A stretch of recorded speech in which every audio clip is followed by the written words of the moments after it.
Mister Khanna की बावर्ची की सुबह हत्या हो गई। जासूस मेहुला ने वहां पहुंचकर तहकीकात की। उसे 3 लोगों पर शक हुआ। मेहुला ने तीनों की जांच पड़ताल की। पहला मिस्टर खन्ना। मिस्टर खन्ना से पूछा तो मिस्टर खन्ना ने बोला, मैं उस समय अपने बेडरूम में था, मुझे कुछ नहीं पता। मिसेस खन्ना से जासूस मेहुला ने पूछा तो वो बोली, मैं उस समय हेडफोन लगाकर तेज आवाज़ में गाना सुन रही थी, मुझे कुछ नहीं पता।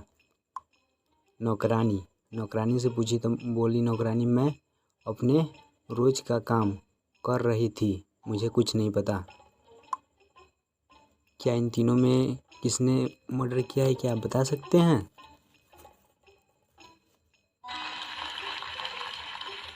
बावर्ची के पास खून के लगा एक कांटा मिला। बावर्ची के पास खून से लगा एक कांटा मिला। इससे यह पता चलता है कि यह खून नौकरानी ने की है और इसके पैरों पे खून के भी निशान मिले जो ताज़ा थे। सुपर बाजार के मालिक मिस्टर जैन ने पिछले कुछ दिनों में 3 चोरी के केस दर्ज कराए थे। उन्होंने जासूस मेहुला को जांच के लिए बुलाया। मेहुला ने चोरों के 3 दिनों की फुटेज सीसीटीवी मांगी। 4 जून की फ़ोटो, 6 जून की फ़ोटो और 20 जून की फ़ोटो।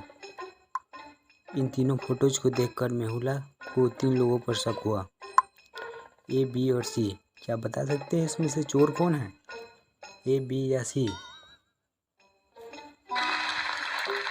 तीनों फोटोज को ध्यान से देखे तो पता चलता है कि बी ने प्लास्टर अलग अलग दिनों में अलग अलग पैरों में लगाया था, इसलिए रोहन का बेटा बहुत समय से गायब था। बहुत खोजने के बाद पुलिस को 4 बच्चों को मिलते हैं जो इस फोटो में इस प्रकार दिख रहे हैं, ए, बी और सी। क्या आप बता सकते हैं इसमें रोहन का बेटा कौन सा है? ए और सी लड़की है क्योंकि उनकी चोटी दिख रही है, और डी भी लड़की ही है क्योंकि उसने नेल पॉलिश की हुई है, और बी इसमें लड़का होगा। एक दिन रोहन स्किमिंग करने गया था। वह वापस लौटा तो उसने देखा कि उसके घर के बहुमूल्य सामान गायब हैं कुछ।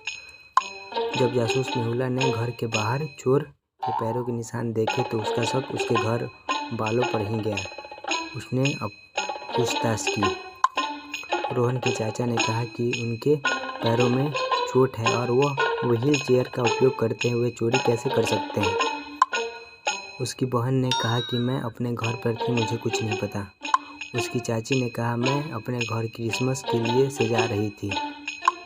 क्या आप बता सकते हैं इसमें चोर कौन होगा? चोर उसके चाचा होंगे। पैरों के निशान के साथ लकड़ी के निशान थे, जो लकड़ी की मदद से चोरी करने आया था। रोहन ने चाचा के पैरों में चोट थी, इसलिए वह चेयर संदीप एग्जाम के पेपर जांच कर रहा था। अगले दिन संदीप की नौकरानी ने संदीप को मरा हुआ पाया। उसे किसी ने सर पर जोर से मारा था। कमरा उथल पुथल था, ऐसा लगता था कि मारने वाला कुछ ढूंढने आया था। जासूस मेहुला ने जांच के लिए 4 लोगों पर शक किया, नौकरानी, किराएदार, माली, बपेरी और दोस्त। आगे जांच पड़ताल करने पर पता चलता है कि संदीप ने कुछ निशान छोड़ के गए हैं। मरने से पहले उसने कुछ सुराग छोड़ा है। क्या आप बता सकते हैं इसमें कातिल कौन होगा? किराया या शैम, बिल या बिलाम?